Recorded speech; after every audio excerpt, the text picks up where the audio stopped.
Guillaume Clich-Rivard, député de Saint-Henri-Sainte-Anne, mais dans son ancienne vie, avocat spécialisé en droit d'immigration. Donc, c'est vraiment son dossier depuis plusieurs années. Bonjour, merci d'être avec nous. Merci beaucoup de l'invitation. Bon, d'abord, vous, j'ai lu votre communiqué, j'ai vu les solutions que vous proposez.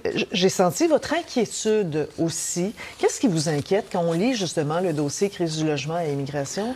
Bien, en partant, je pense qu'il faut qu'on reconnaisse les faits. Le Québec fait plus que sa part en matière de demandeurs d'asile. Ça, j'ai envie qu'on le dise, j'ai envie qu'on s'entende, puis il faut qu'on trouve des solutions là-dessus. Effectivement, on est 22 % de la population canadienne et on reçoit à peu près 40-45, selon les études, là, 45 des réfugiés ici. Et on est une porte d'entrée, on l'a bien compris. L'aéroport ici, l'International, Pierre-Éliott Trudeau. Et donc, sur ce volet-là, on comprend. Oui. Sur le volet aussi des 520 000 travailleurs temporaires, en fait, des temporaires, il y a aussi un impact. Puis évidemment qu'on pense que la capacité d'accueil, elle est dépassée. Maintenant, il faut qu'on ait des réflexions, puis c'est ça que je veux entamer aujourd'hui notamment, sur qu'est-ce qu'on va faire, comment on va le faire, puis qu'on prenne la décision de qui on pourrait se passer.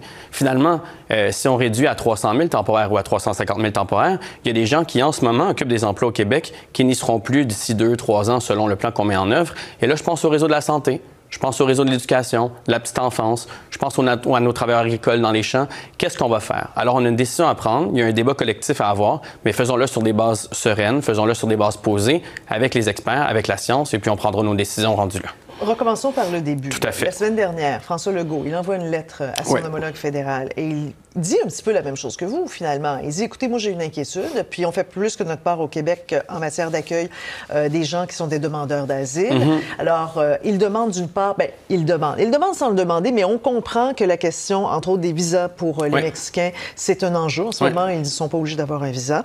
Et on comprend aussi que la répartition, c'est-à-dire, oui, on est une porte d'entrée, mais on ne veut pas qu'ils restent tous ici, par exemple. On voudrait une répartition. Ça, est-ce que vous êtes favorable avec ces deux mesures? Bon, du premier coup, c'est évident que les vols qui arrivent de l'Europe, beaucoup arrivent à Montréal. C'est évident qu'il y a une porte d'entrée qui est ici, puis après ça, il faut faire une meilleure distribution. Ça, je l'ai dit, puis je le dirai. Maintenant, je m'attends à M. Legault qui discute directement avec ses homologues, pas par lettre ou par communiqué de presse ou par lettre ouverte. Je pense que M. Legault a un siège au Conseil de la Confédération, capable de discuter avec ses homologues. Est-ce que M. Legault peut avoir une rencontre directe avec le gouvernement Trudeau? Je m'attends à ce que ça soit ce genre de leadership-là, de mode solution qui fonctionne. Puis si le Québec n'est pas capable de se faire respecter au fédéral, bien, il y a des décisions à prendre, puis il y a des solutions à prendre. Puis ça, vous le savez, c'est la souveraineté, c'est l'indépendance pour Québec solidaire. Ça, c'est certain.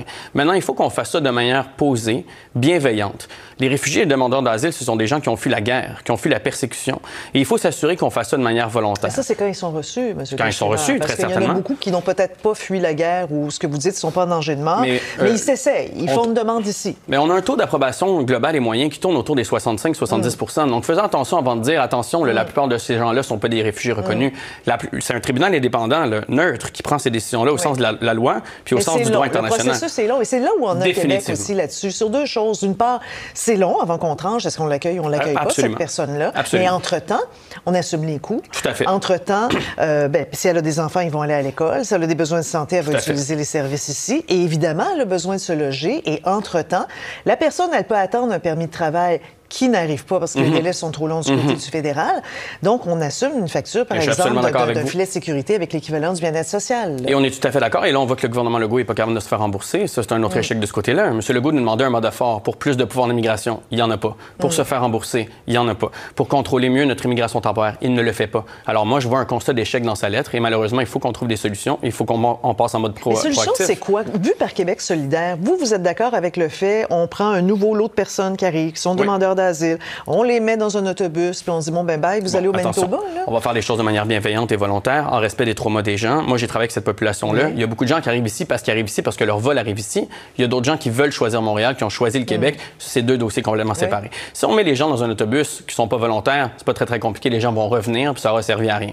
Alors moi, je pense qu'il faut être respectueuse, mais il faut aussi discuter avec nos collègues, les autres provinces, pour être certain que chacune fasse sa part. Et je pense qu'il y a de l'ouverture, je pense qu'il y a une pénurie de main-d'œuvre, je pense qu'il y a des gens qui sont intéressés à recevoir des gens, mais mettons les processus en place de manière bienveillante et positive pour que les gens qui ont envie d'y aller en Alberta, puis il y en a plein. J'ai travaillé avec ces populations-là. Il y a des gens pour qui Montréal, Québec, c'est pas ça la marque d'entrée, c'est le Canada. Ils viennent chercher la protection. Maintenant, leur vol est arrivé à Montréal. Je suis certain qu'il y a des milliers de gens qui sont capables, qui veulent, qui sont volontaires pour aller dans le reste du pays, puis que ça pourrait réduire la pression sur le Québec. Et ça, c'est quelque chose que je demande maintenant. Pas dans 6 mois, pas dans 1 an, pas dans 2 ans. Le Québec a fait sa part, et le fédéral doit respecter, les autres provinces provinces doivent respecter, puis on doit trouver des solutions. Bon. Les seuils d'immigration maintenant. Tout à fait. Alors ça, c'est un autre enjeu aussi.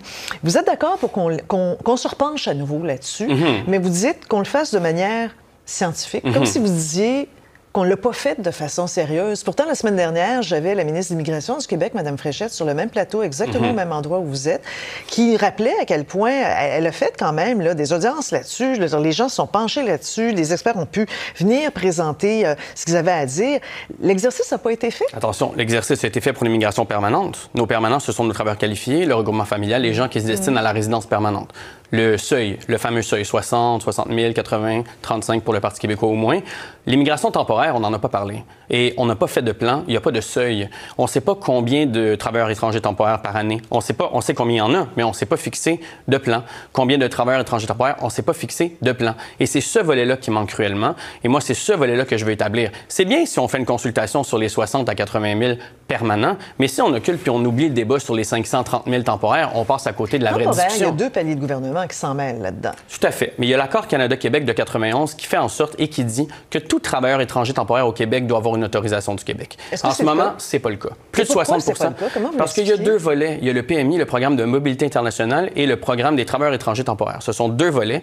Et le premier volet, le PMI, qui autrefois était une exception, aujourd'hui est devenu immensément majoritaire et le Québec accepte que ces gens-là entrent sans l'autorisation du Québec. Ça, c'est une erreur. Ça, le gouvernement caquiste, mais les autres gouvernements précédents aussi, ont omis et ont négligé de faire respecter la compétence du Québec et s'assurer que tous les travailleurs étrangers temporaires, tout programme confondu, ait une autorisation du Québec. Et ça, c'est quelque chose sur lequel on peut agir maintenant. C'est ce que je demande à la CAQ, de faire respecter l'entente 91 Québec-Canada pour s'assurer que tous les temporaires, tous les travailleurs étrangers temporaires aient une autorisation du Québec. Parce que là, finalement, Mme Fréchette, elle met la cause sur le fédéral, mais elle possède les outils pour régler la situation, mais elle ne les utilise pas. Alors ça, c'est son aveu d'échec à elle. Ma dernière question maintenant sur l'idée d'imposer, d'obliger finalement les Mexicains à avoir un visa avant de venir ici. Êtes-vous en faveur?